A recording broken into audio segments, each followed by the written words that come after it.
철학자들은 없음, 즉 무라는 관념에 거의 관심을 두지 않았다고 지적한 프랑스의 철학자 앙리 베르그송. 그의 이러한 지적은 서양 철학사의 2000년의 역사가 있음, 그러니까 존재에 대한 사유에 몰입해 있느라 정작 없음에 대한 사유를 놓치고 있었다라는 의미를 담고 있는 것인데, 그렇다면 왜 무에 대한 사유는 이렇게 외면을 받아왔던 걸까요? 이와 관련하여 베르그송은 인간이 무에 대한 문제를 성찰하는 순간부터 어지러운 문제가 일어나기 때문이라고 그렇게 말한 바 있는데, 여기서 이 어지러운 문제란 인간이 무를 언제나 있음에 대한 근원으로 본다고 하는 바로 그 착각이 있다고 할 수 있는 것입니다. 그러니까 없음, 즉 무란 말 그대로 없는 것인데 이것이 마치 있는 것처럼 전제를 해놓고 그러한 무를 배경으로 있음이 나타난다고 하는 그런 사고를 해왔으니, 이때 유의 배경이 되는 무는 존재론적으로 있는 것인가요? 아니면 없는 것인가요?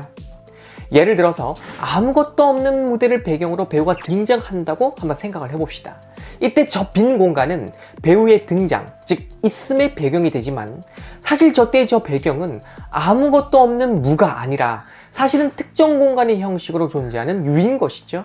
따라서 있음은 또 다른 있음을 배경으로 나오는 것이지 무를 배경으로 나온다고 보기는 어려운데, 이런 관점에서 볼 때 신이 창조한 이 세계 또한 무로부터의 창조인가 아니면 유로부터의 창조인가 하는 질문을 던져보게 된다는 것입니다. 자, 이처럼 무란 없음이지만 정말 그게 없는 거라면 우리는 생각할 수도 없고 언어로 표현할 수도 없는 것이므로 인간이 있음의 세계를 기초지우고 그 근원으로 삼을 수는 없는 것이라 하겠는데, 그럼에도 불구하고 오랜 세월 서양 지성사는 이 무를 유의 근원으로 삼은 후 종교에서도 철학에서도 그 사유를 펼쳐왔으니 이것은 잘못이다 라고 지적할 수 있다는 것이죠.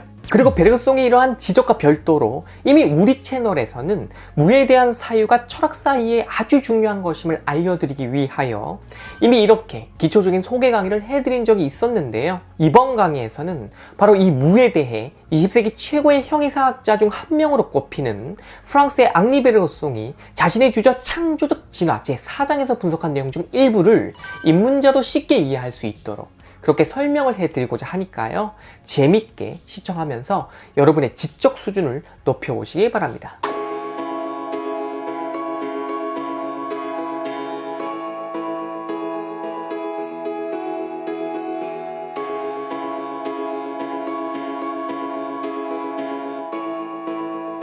철학에는 실제라는 말이 있습니다. 이것은 궁극적으로 있는 것, 즉 진짜로 있는 것을 뜻하는데, 저의 이 손이나 이 손을 보고 계신 당신 등등은 모두 실제로 존재하는 것이므로 실제에 속한다고 할 수 있는 것이죠. 그런데 이 실제와 관련하여 항상 문제가 되는 것이 있으니 그게 바로 이 실제는 어떻게 있게 되었나 하는 창조의 원리입니다.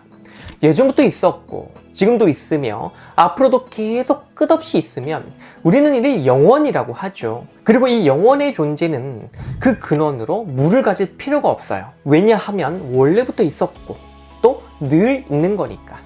가령 신이라고 하는 개념이 이제 여기에 속한다고 볼 수 있겠죠. 성경에 나오는 신은 원래부터 스스로 있었고 또 계속해서 있는 존재이기 때문에 그에게 무가 개입할 여지는 없다고 하겠는데, 이와 달리 현실 속 존재들은 없다가 있게 된 것이잖아요. 이 강의를 진행하고 있는 저도 조선시대에는 없었으나 지금은 있는 존재이니까요. 따라서 이 현실 속에 있는 실제는 언제나 없다가 있게 된 것으로 이해되며, 따라서 그 창조의 원리, 즉 없다가 있게 된 그 원리에 대한 설명이 필요한 것인데, 이와 관련하여 베르그송은 이렇게 말한 바 있죠.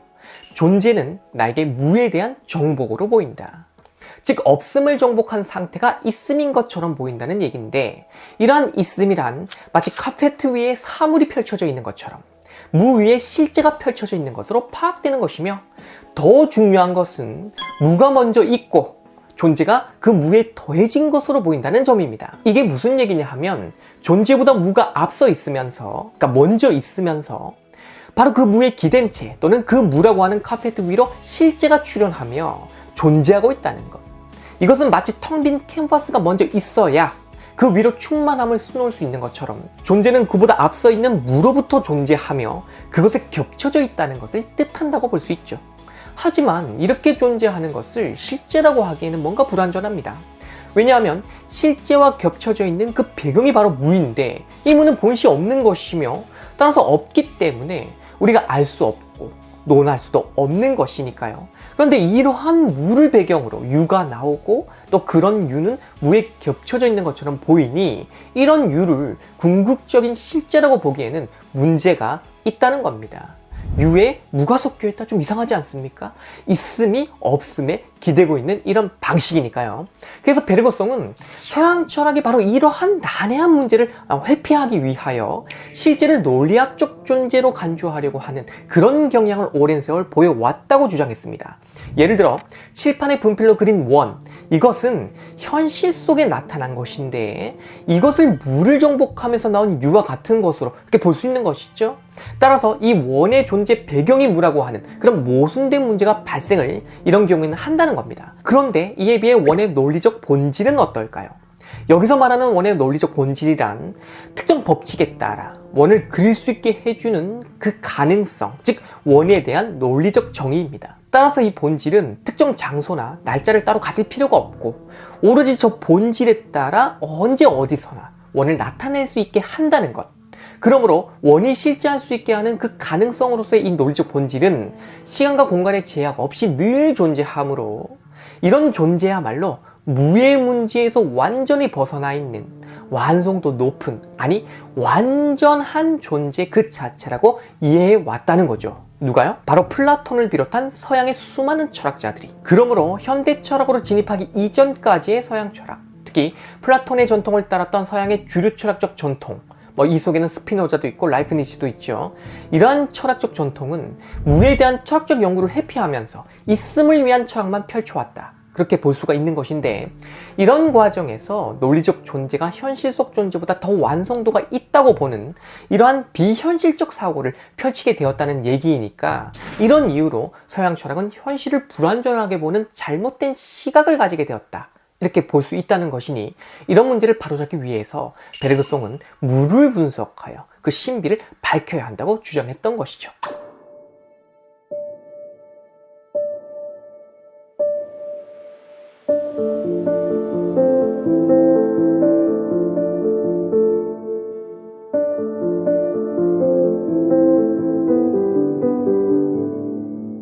베르그송은 먼저 인간이 무를 표상하는 그 방식에 대해 살펴봅니다.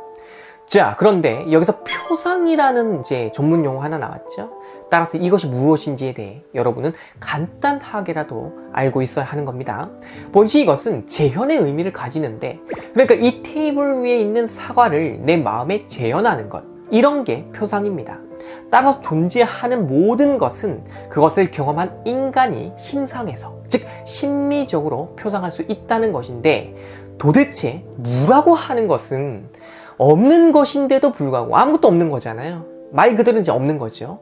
그런데 이것을 인간이 표상한다고 하니 이게 어떻게 해서 가능한가 하는 문제입니다.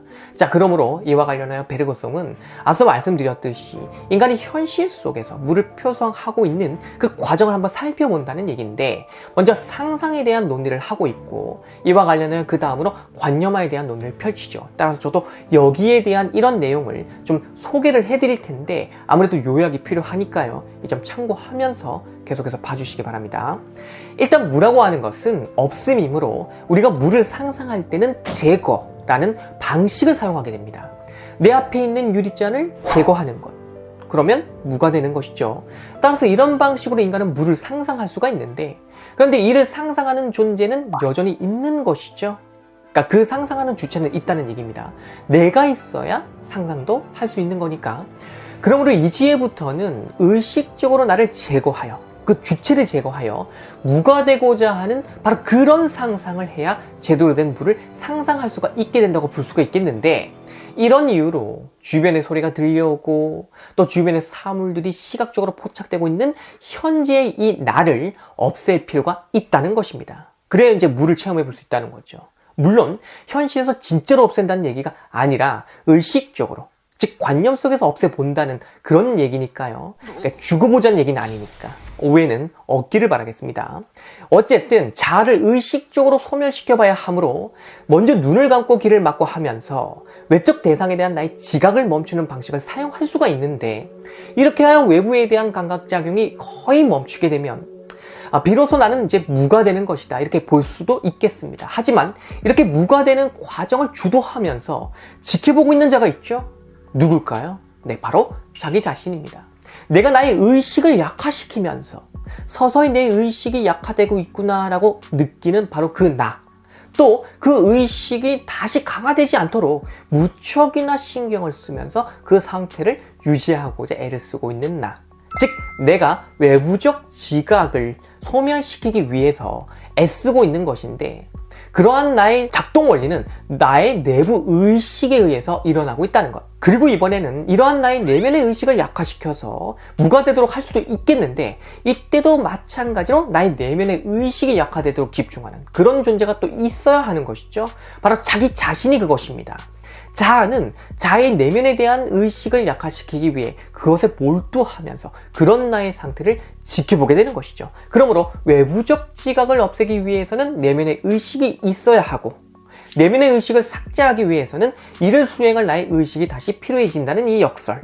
우리는 이 역설 때문에 결국 나를 완벽하게 없애는 상상은 불가능하다는 것을 알게 되며, 마찬가지로 세계 전체를 완전히 상상으로 제거할 수도 없다는 것을 알게 됩니다. 이게 인간 사고의 한계이며, 이런 한계 때문에 인간은 절대적인 무를 파악할 수가 없다고 보는 것이 베르그송의 분석인 것이죠.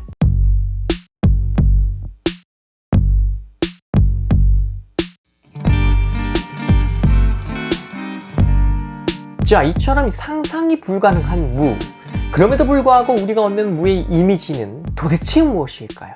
네, 사실 이것은 존재로 가득 찬 이미지일 뿐 무는 아닌데, 이를 우리가 무라고 착각하고 있다는 겁니다. 앞서 설명했던 것처럼 인간이 자기의 의식을 소멸시켜 무의 이미지를 얻고자 할 때 이를 진행시키는 내면의 의식이 있었죠. 그런데 바로 이 내면의 의식을 인간은 의외로 알아차리지 못할 때가 많다고 합니다. 더 쉽게 말해서 소리를 차단하고 시각을 막고 하면서 자기를 막 제거하고자 하는 이런 과정을 밟아 나갈 때 나의 외부 지각이 약해지는 그것에만 몰입을 하여 있을 뿐, 정작 그 과정을 주도하고 있는 나의 내면의 의식, 이것에 대해서는 잘 알아차리지 못하고 있다는 것. 그래서 이 상태에서 인간은 무의 이미지를 생성시키며, 이렇게 얻은 무의 이미지를 존재하는 나의 의식이 만든 착각인지 모른 채 진짜 무라고 생각하게 된다는 것이죠.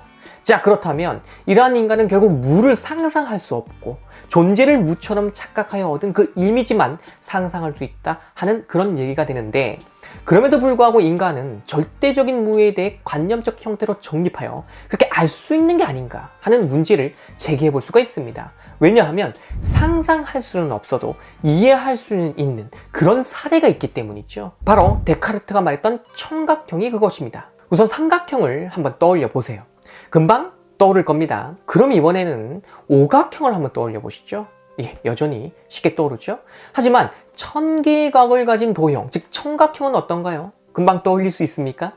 네, 이처럼 상상은 하기 힘들지만 그럼에도 불구하고 우리는 청각형을 이해합니다. 왜냐하면 1000개의 각도를 가진 도형이므로 수학적으로 그 성질을 표현할 수가 있고 그것에 대한 공간적 이해를 할 수가 있는 것이니까요. 그러므로 이를 통해 우리는 이해 가능한 청각형이라고 하는 그 관념을 가지는 것이다 라고 말할 수가 있겠는데, 마찬가지로 절대적인 무도 우리는 이해할 수 있는 게 아니냐 하는 그런 얘기입니다. 의식 속에서 우리는 이 세상에 존재하는 사물들을 하나씩 삭제할 수가 있죠. 그리고 인간의 의식 속에서는 삭제하지 못할 것이 없다는 걸 우리는 잘 알고 있습니다. 그러니 하나씩 삭제하여 종국에는 마지막까지 삭제하는 상태가 가능하다고 볼 수 있는 것이고, 논리적으로 이런 이유로 인간은 완전한 무에 대한 관념을 가질 수 있게 되는 것이라고 볼 수 있다는 거죠. 마치 청각형을 당장은 상상하지 못해도 각의 개수를 점차 늘려가면서 청각의 도형이 된다는 것을 우리가 아는 것처럼 말이죠. 하지만 정말로 무에 대한 관념은 이런 과정을 통해 얻어지는 걸까요? 이제부터 베르그송이 이에 대해 어떤 비판을 가하는지 살펴보도록 하겠습니다.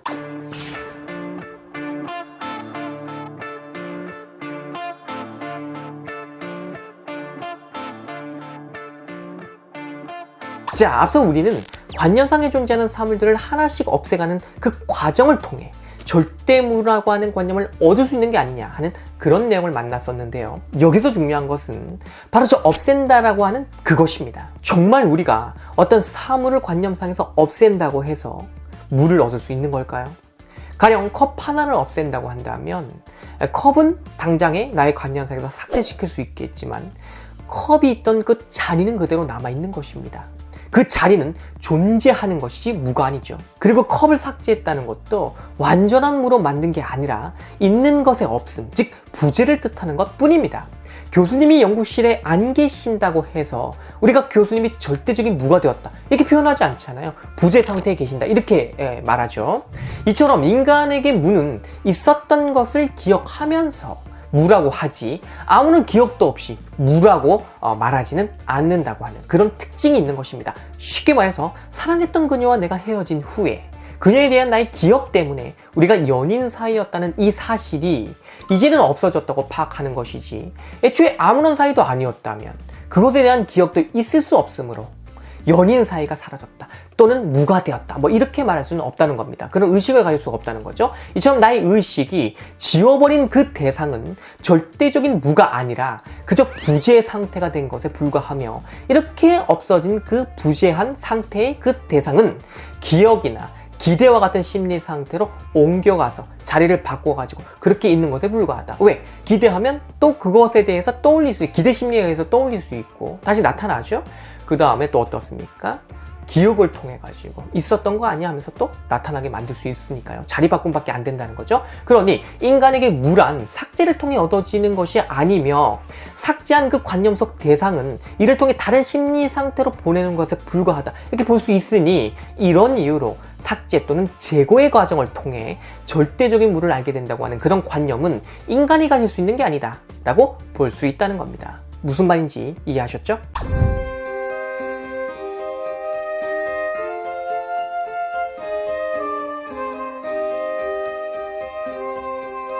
베르그송의 분석에 따르면 무는 유보다 더 많은 내용을 필요로 하는 그런 표상작용의 결과라고 합니다. 유는 있고 무는 없으니까 무가 더 아무 내용이 없어야 할 것 같은데 표상작용을 할 때 더 많은 과정을 거쳐야 되고 따라서 그 많은 내용들을 담고 있다는 것이죠. 무가 더 무겁다는 얘기입니다. 이게 무슨 얘기냐면 가령 어떤 사물 A가 없다고 했을 때 이 판단은 그냥 얻어지는 게 아니라 A를 생각한 후 그것을 삭제하는 과정을 통해 그 무의 이미지를 얻는 거죠. 무를 표상하는 거지만 A가 있을 때는 그냥 이것이 있다는 거를 직접적으로 확인하여 판단하는 것이므로 이러한 있음에 대한 판단은 굉장히 단순하죠. 과정도 짧고 이거에 비해 없음에 대한 판단은 더 많은 내용과 절차를 가진다고 할 수 있다는 것. 이렇게 보면 유와 달리 무가 더 무거워 보이죠. 그리고 베르그송은 이러한 무가 앞서 설명했던 것처럼 과거에 대한 집착과 관심 그리고 이로부터 파생하는 결과로 인해 현재에서 실망하는 그런 의식작용이 없다면 결코 말해질 수 없는 것이라고 보았던 것입니다. 그리고 미래에 일어날 수 있는 어떤 사태를 현재와 관련 지어서 미리 예견하고 이를 통해 그 사태를 부정, 즉 없애려 하는 지적작용이 있는 존재라야, 그러니까 이런 의식을 할 수 있는 존재라야 비로소 무에 대해 말할 수가 있는 것이라고 베르그송은 보았죠. 따라서 이제 의식을 할 때 기억작용이 발달돼 있고 기대하는 심리와 예견하는 능력 이런 의식작용을 못 갖춘 그렇죠? 그런 의식이 좀 낮은 하등 동물들은 무라는 관념을 가질 수가 없다. 이렇게 이제 볼 수 있다는 겁니다. 자, 지금 이게 무슨 얘기냐면 만약에 제가 최근에 뽑은 값비싼 핸드폰이 있다고 했을 때 이거를 두고 잠시 카페에서 두고 잠시 화장실을 다녀왔다고 한번 해볼까요? 자, 그 사이에 핸드폰이 없어졌다면 이때 저는 핸드폰의 부재, 즉 무를 만나게 되는 것이죠. 그런데 핸드폰을 두고 화장실에 갔다는 기억이 없어요. 기억력이 3초도 지속을 못합니다. 따라서 그 일에 대한 집착도 이제 없고 모르니까 그 다음에 어떤 후회도 이제 발생 안 하겠죠? 모르니까 바로 다 삭제됐으니까 머릿속에서. 그러면 이런 상태로 핸드폰의 부재를 인지할 수는 없잖아요. 그리고 요즘 분위기가 심상치 않은 여자친구가 아무래도 저녁에는 헤어지자고 이제 전화를 걸어올 것 같은데 이러한 예견을 통해 앞으로 다가올 그 사태를 사전에 없애려고 할 때 이 사람에게 그 없앰이라고 하는 부정으로서의 무가 의식되는 것이죠. 그런데 미래에 대한 아무런 기대도 없고 예견하는 그런 의식작용도 없다면 그 미래로부터 오는 사태에 대해 부정할 것이 없는 것이므로 애초에 무엇이 있었는데 없어지게 될까봐 그걸 염려하거나 없어져서는 안 되므로 이를 내가 막아야겠다고 하면서 무를 의식할 그런 이유는 없게 된다는 겁니다. 따라서 베르그송이 보기에 무에 대한 인간의 이 표상이란 한낱 회한의 감정에 불과한 것이고 있는 것을 없앤다고 하면서 사실은 다른 심리 상태로 옮겨 놓는 것에 불과한 그런 모호한 자리 바꿈에 불과한 것이고 또 무는 유에 비해 더 고도로 발달된 지적 사고를 통해서 얻을 수밖에 없는 내용이 유에 비해 훨씬 많이 들어있는 오히려 더 존재가 많이 꽉 차 있는 그런 개념이라고 본다는 것입니다. 자, 이처럼 베르그송은 무에 대한 인간의 표상이란 결국 있는 것에 대한 착각에 불과하며 절대적인 무에 대해서는 상상도 관념화하는 것도 불가능하다는 것을 논증하였는데 그럼에도 불구하고 왜 인간은 여전히 있는 것 이전에 없음을 근원으로 생각하며 그 무로부터 있음이 나온다고 하는 이런 착각을 고질적으로 하고 있으며 가령 종교 같은 사유에도 이러한 내용을 배경으로 깔아가지고 신이 무에서 어떤 유를 창조하는 그런 창조론적인 얘기를 하고 있는 걸까요? 이에 대해 베르그송은 행동의 습관이 사유에 영향을 미치기 때문에 이런 착각을 불러온다라고 지적한 바 있는데 자, 이게 무슨 얘기냐면 생각보다 이해하기 쉽습니다. 예를 들어 볼게요. 인간은 결핍으로부터 동기부여를 받아서 행위를 하는 경우가 많다는 건데 외로우니까 사랑을 찾고 즉 사랑의 결핍에서 사랑을 찾는 행위로 나아간다는 거죠. 배고프니까 밥을 찾으며 재미가 없으니까 재미를 찾는다는 겁니다. 이처럼 인간의 행위는 그 대부분이 결핍에서 충족을 향할 때가 많게 되어 있는데 이렇게 없는 것에서 있는 것으로 나아가는 그 행위로부터 형성된 바로 그 습관이 정신, 그러니까 인간 사회에 자꾸 영향을 미쳐가지고 없음이 먼저 있고 그로부터 있음으로 이행한다는 식의 사고를 하게 만들면서 무를 존재 앞에 두고 이를 존재의 근원인 것처럼 착각하게 만드는 그런 형이사학적 착각을 일으키게 한다는 것이죠. 그러니까 부재 상태에 있는 것, 결핍에 있는 것을 무로 착각을 하면서 그것을 찾기 위해 어떤 유를 향해 내가 움직인다 이렇게 자꾸 여기다 보니까 그러한 행동 습관이 정신에 영향을 줘가지고 없음이 있음의 앞에 있도록 그렇게 생각하도록 만들었다 이런 얘기입니다. 이것이 베르그송이 분석한 무에 대한 인간의 착각에 대한 원인인 것이죠. 자, 이렇게 해서 무에 대한 베르그송의 기초적인 분석론 강의를 마칠 텐데요. 여기서 하나 조심해야 할 것은 베르그송이 마치 파르메니데스처럼 무를 전혀 인정하지 않고 오로지 존재로 가득 찬 있음의 세계만 인정한 그런 철학자는 결국 아니기 때문에 이에 대한 오해는 없어야 한다는 점입니다. 그러니까 베르그송은 인간이 어설프게 알고 있는 무라고 하는 것이 어떤 착각에 의해 나온 것인지를 그 실상을 밝혀 보여주기 위해 이러한 철학을 펼친 것이고 무에 대한 사유가 지극히 빈곤한 서양 철학사가 그동안 논리를 현실보다 우위에 두고 그 사유를 전개해온 이런 비현실적 문제를 일으켰으니 이를 바로잡기 위해서 무에 대한 분석론을 전개해야겠다 해가지고 이런 논리를 펼친 것이니까요. 그의 이러한 형이사학적 세계에 대해서 오해하면 안 되는 것이고 그의 형이사학은 이제 전반을 다 살펴보면 절대무에 대한 이해가 있고요. 또 이러한 내용에 대해서 베르그송이 나름의 어떤 자기 사유를 전개해 나갑니다. 따라서 이러한 내용에 대해서도 제가 베르그송 철학 전반에 대해 다시 강의해 드릴 때 상세히 알려드리도록 할 테니까요. 그렇게 이해하시면 되겠습니다. 그리고 오늘 강의한 내용을 보다 자세히 공부하고 싶은 그런 분들은 베르그송의 창조적 진화 제4장 첫 번째 부분부터 생성과 형태 이전까지를 읽어보시면 되거든요. 제가 그 원전 자료를 여기에 이제 잘 정리하고 요약하여 설명을 해드린 것이니까 따라서 이 강의 보신 후에 그 원전 자료 한번 보시면은 훨씬 이해하기가 쉬울 것이다. 이런 말씀 드리니까요. 참고하시기를 바라면서 저는 이만 물러가도록 하겠습니다. 감사합니다.